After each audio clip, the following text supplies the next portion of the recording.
Well, this is something I'm going to show you today I've never done before. It may work, may not work. We're going to find out. Need to clear my throat.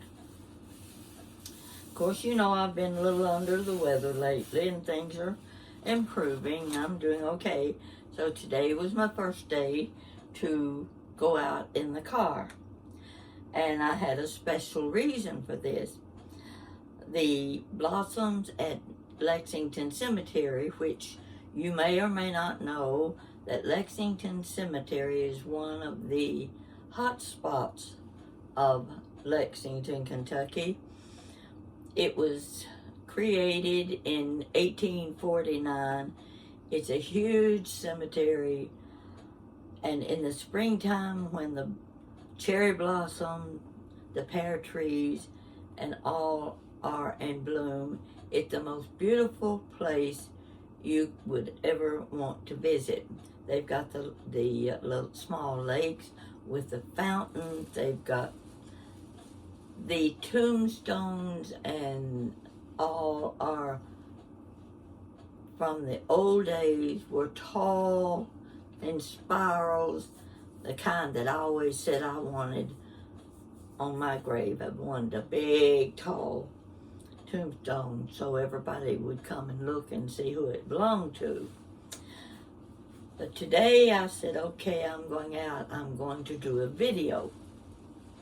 I'm going to get those beautiful cherry blossoms there. And the cemetery, they said, had 170 acres. You think about how big that is. And they keep it immaculate. Everybody wants to be buried there. And we've got a few famous people that have been buried there. And it'll cost you a bundle if you want to buy a cemetery plot out there. But anyway, I went. I wasn't too good with handling the camera, partly because I still have the fear of falling, losing my balance and what have you. And I drove around and around and around. It goes in circles and figure eights. You're going this way and this way and this way, and you don't know which way taking you where. But it doesn't matter. Any direction you go, you're going to find something to take pictures of. Okay, that's what I was doing.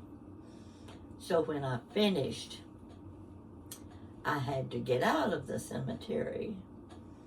Well, that's not as easy as you think it is. I went round and round. I went in circles. I went to my left. I went to my right. I made a U-turn. Did this. Went here. Yeah, I remember that bush. I remember seeing that forsythia bush when I came in because it was so gorgeous. I stopped, took pictures of it. But which one of these paths takes me back to the entrance? Arrows saying main road. Well, okay. But which direction is the main road? Are we going this way or are we coming this way? Where will it take me if I turn around and follow that arrow? Deeper and deeper into the cemetery. So I went round and round. And my first thought was, thank goodness I filled up my gas tank this week. I'm not going to run out of gas, that's for sure. So I found myself following the same path I'd been on before. No, got to go another direction, on and on. Now, it was beautiful, but what I discovered was I'd already missed the cherry blossoms. I think the weather, it got cold, messed up the blossom. They're gone. They're all gone. But there are a lot of beautiful bushes and white trees. I don't know what the white trees were, but the limbs on them hung down like weeping willows, covered with white blossoms. So I got quite a few pictures. But still, was I still going to be driving around in Lexington Cemetery when it started to get dark? Because I wasn't making any headway. So finally I came upon a young lady, she was 2 children, and I called her over to my car and I said, "Can you tell me how to get back to the main road?" Well, fortunately she had her iPhone, and she opened it up and she found the little map of Lexington Cemetery, and she said, "You see, we are standing right here, and you go up this road, turn left at the first left turn, and you follow that road all the way, and it'll take you to the exit so that you can get back on Main Street." I followed her instructions. I got to the main entrance, and I have to tell you this. I'm not one that pays much attention to people's automobiles, and I can't tell you one brand from another, but there was a car turning around in front of me, and it was parking. It was the brightest shade of red I have ever seen. You needed your sunglasses to look at it. It was the most gorgeous car I have ever seen in my life. I can't tell you what it was. Haven't a clue. Kind of reminded me of one of the Batman cars. You know how they spread out here, spread out there, sink in the middle. Look like they have wings. And I said, if only I could get a picture of that car. I couldn't stop. I couldn't handle my camera and the steering wheel at the same time while this person was parking the car. But let me tell you, if I ever see that car again, I'll follow it wherever it's going, because I want a picture of it. I've never seen anything that beautiful. Jan, I described it to her, and she said, probably a new Corvette. I've seen a lot of Corvettes, but nothing to compare with this.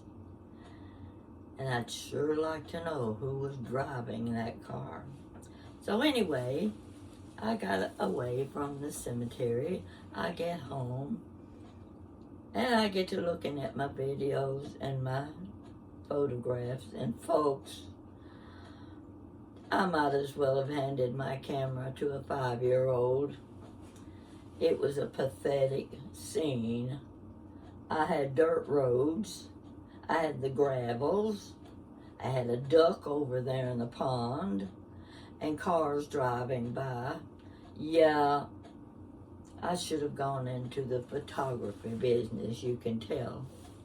So anyway, I came on home. First I stopped at Kroger and said, I'll stock up now, that way I won't be out in my car taking a chance on my health and people's safety.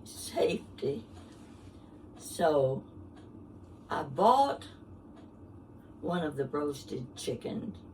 Every now and then I do buy them. They go a long way. I can do different things with the chickens and take it apart and have several different meals out of one chicken.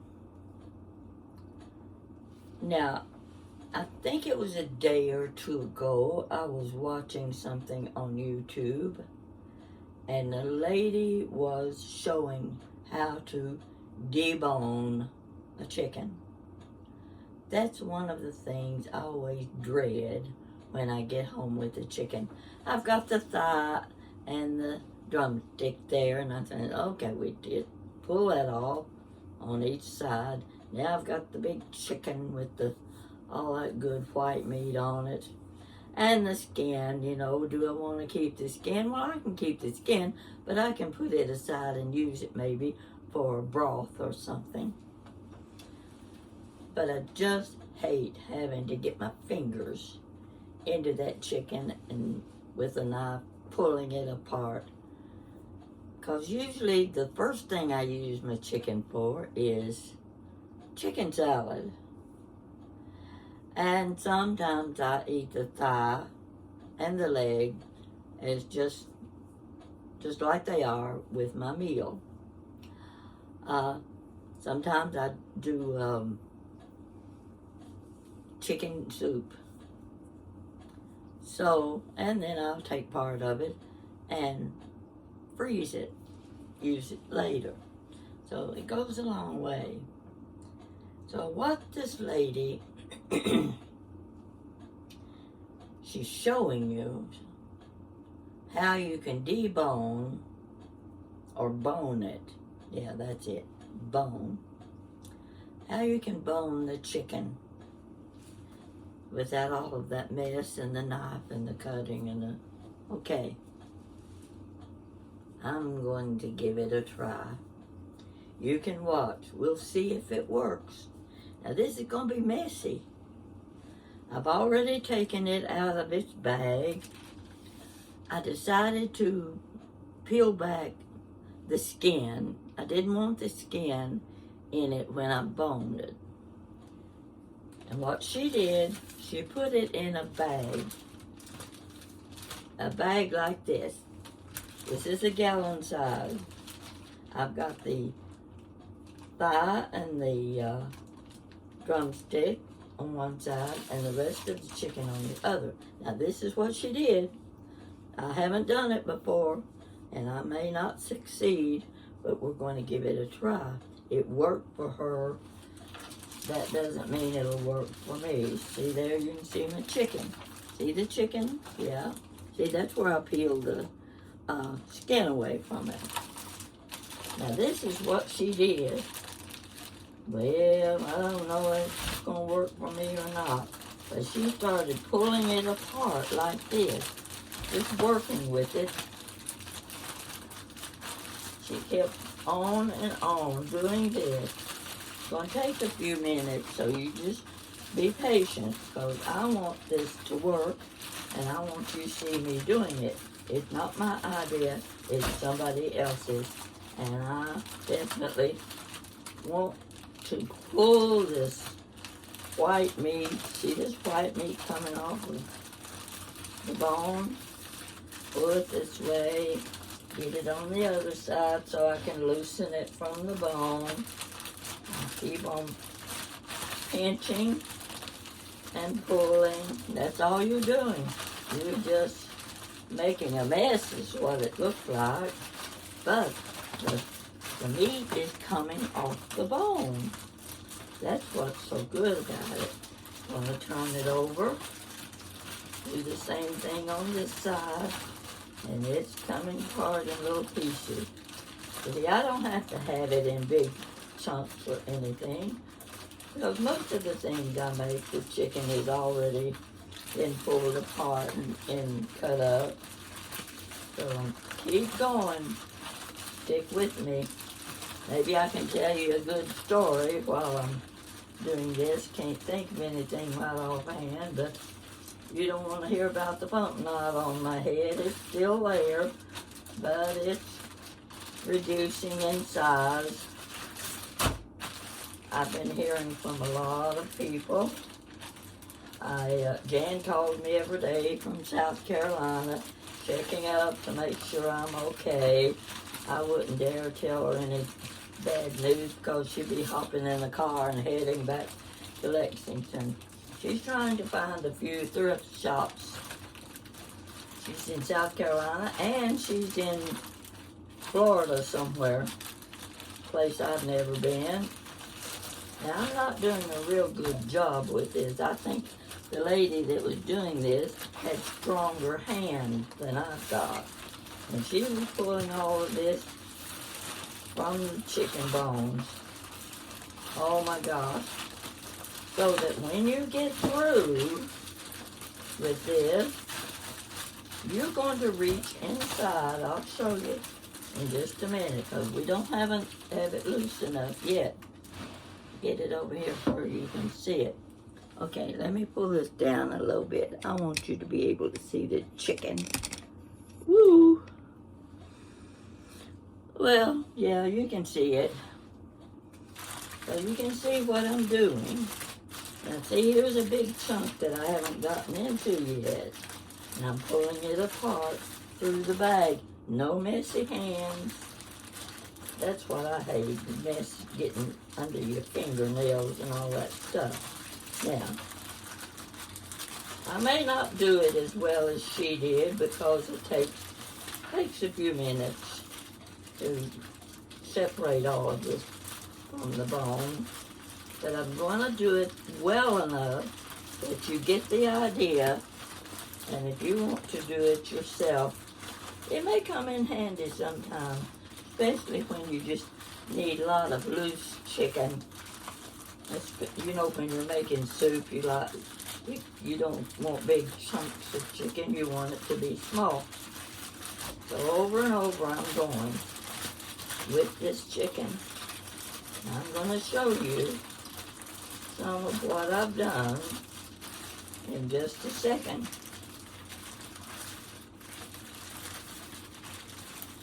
I'm kind of liking the idea myself, and I'm hoping it works in my favor. So let's get into this middle part where I can get my hands on it and pull it apart, separate it, and show you.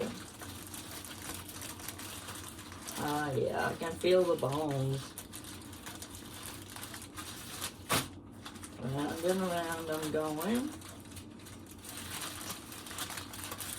Takes a few minutes, but that's okay. Takes a few minutes to do it the other way too. And I did pull the skin, most of the skin off. I wasn't real particular about that. I just wanted to pull it away from the bone and from the meat. So anyway, let's see if I've done enough here to give you the idea of how you can bone your chicken. All right, I'm going to open it. Oh, don't let this be a mistake. Now this is where the hands come in. Ah. Here's the bone. Yeah. Here's another little bone. Goodness gracious. Here's a tiny bone. This is gristle. Now, let's take this apart. There's your white meat. She did a better job of this than I'm doing. But you're taking all this off of this big bone, pulling that white meat away.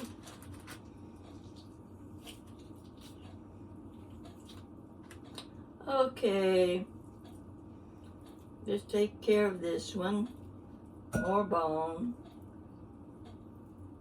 Another small, here's your pulley bone. You know what the pulley bone looked like? It's kind of broken on top. Yeah. Now I'm not going to do all of this for you. I'm just showing you how it works. This bone. Oh, let's see what we've got here. This looks like, there we go. Take that out. Get the white meat off. There's the bone. Throw that one away. Here's another little bone. You get to the point of where you can put it in a deep dish and work with it. Now, like right here. Let's see what we have here. There's a little, I don't want that. So I'm holding it over the bag. More chicken coming loose. Oh, here we go. Now this is a tender piece right there. Take that loose. More chicken. Yeah. There's the white meat coming out of the middle. You can always go back, you know, and hit the little places that you missed. If you really want that much. There goes more. This is probably the neck. Okay, here's the wing. Yeah, I'm pulling the meat right off that wing. I'm gonna have a lot of meat here to work with. Gotta come up with a good recipe. If you got a real good one, I'll be glad to try it. More bone. Yeah. A little more chicken here. Yeah. There we go. Get down in there and turn it over. Turn it over where we can find. Yep. Here's more right here. There we go. Now, as I do this, I will do it a little at a time so I don't leave any bones with the good chicken part. You're not going to do this every time, but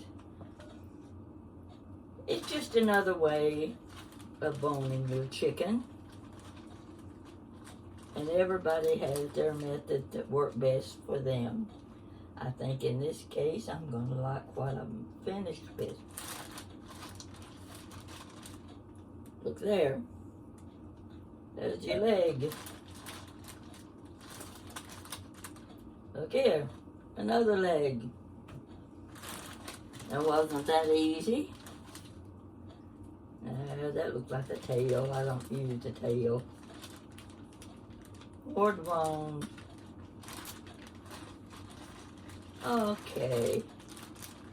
I'm not through. You feel them as you go through. You can just reach in there and pull the bone right out. So here's one I can feel the bone down inside it. This is a small.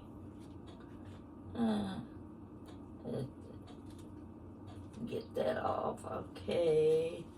Yep, that's okay.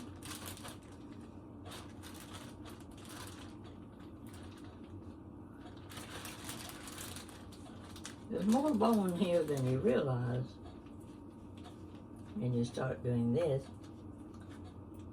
So you can take all of these, the bone part, put them in a pot, stew them.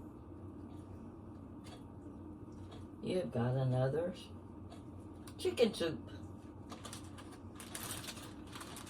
Oh, let's see, I'm not down in the middle yet. Yeah, here we go.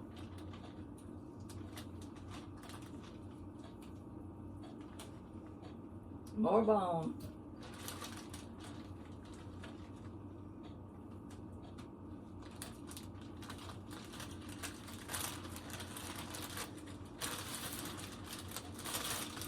It's amazing, isn't it, how much chicken there is here, how much good meat, and what you can do with it. Here we go.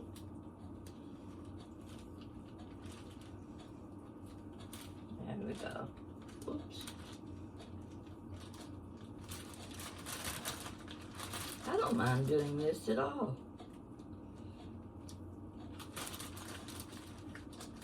There. Another piece of the wing.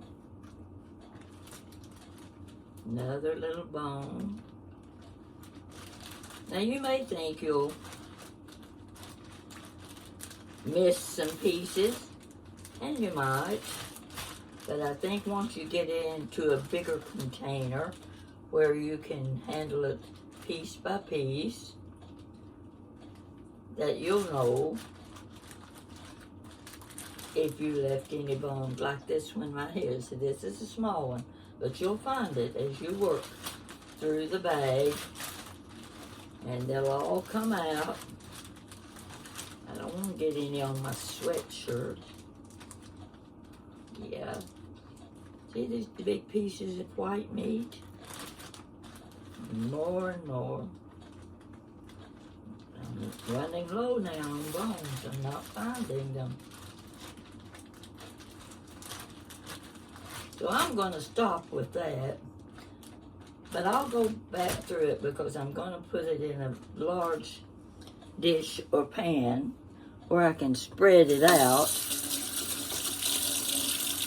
and get it loose enough to examine it, separate it into small portions.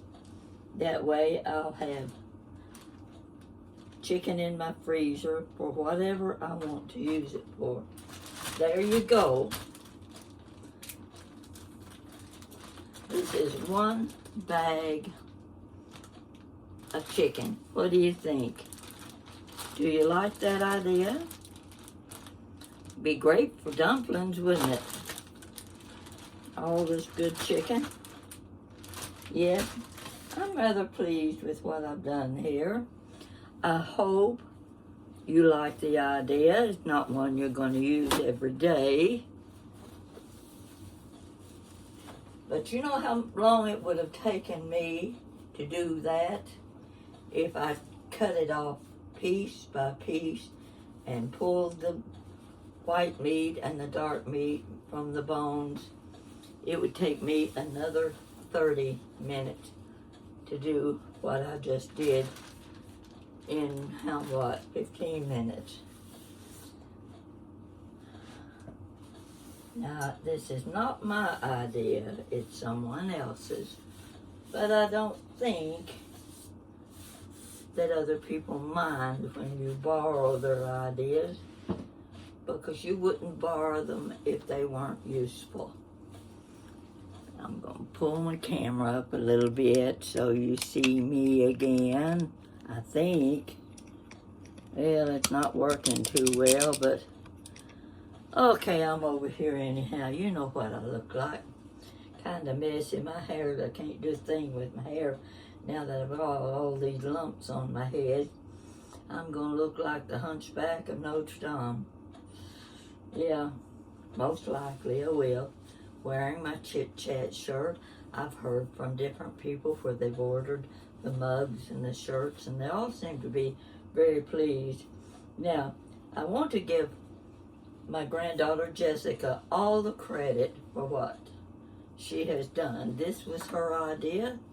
She designed the little lady on the front with the little glitzy glasses. That's me, of course. And I'm hoping the sales will be good. I think the mugs, I love the mug. And you can have the nicest, biggest cup of coffee ever, and it will stay hot while you're drinking it. Sit and watch whole movie on TV, that is. So I'm going to put this in the refrigerator, and tomorrow I'll be planning, I might even do a chicken casserole. That's one of my best recipes, and I've been using that recipe since the 1970s. It was about 1977 that I got my chicken casserole from a lady. We were taking a drapery making course with the recreation department. I was making draperies for my niece. She had provided the fabric, and I was doing a pretty good job putting them together. Funny thing about that was, I had them spread out in my den, when I was working panel by panel, and by chance my house caught fire. Mostly smoke damage, but smoke damage can ruin your furniture, ruin your clothes, things you can't ever wear again. You end up with a nice big pile of things to throw away when you get through cleaning out. So, that was my period when I was making the draperies. I learned to make the chicken casserole, and I can attribute it to a specific time period. I hope this works for you. I hope you like the idea. If you don't, nothing lost. You can do it your way. So I bought my roasted chicken from Kroger's. They always have good ones. And I just go so long. Now here we go. Look here. See this? These are the bones that I took out of that chicken. See how easy it was? If you want to, wear rubber gloves. I rarely wear rubber gloves when I'm cooking.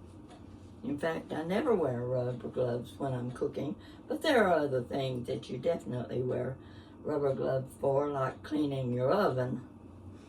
That's when you want your gloves. So, and mine's about ready to be cleaned. I hope you've enjoyed this video. Let me know what you think about it. It's not my idea, but I want to pass it along because it is a good idea. So I'll be talking to you later. And maybe I'll have a news story for you. Who knows? It's getting late. I'm getting hungry. And I have a feeling I'm going to fix myself a chicken sandwich. Good night.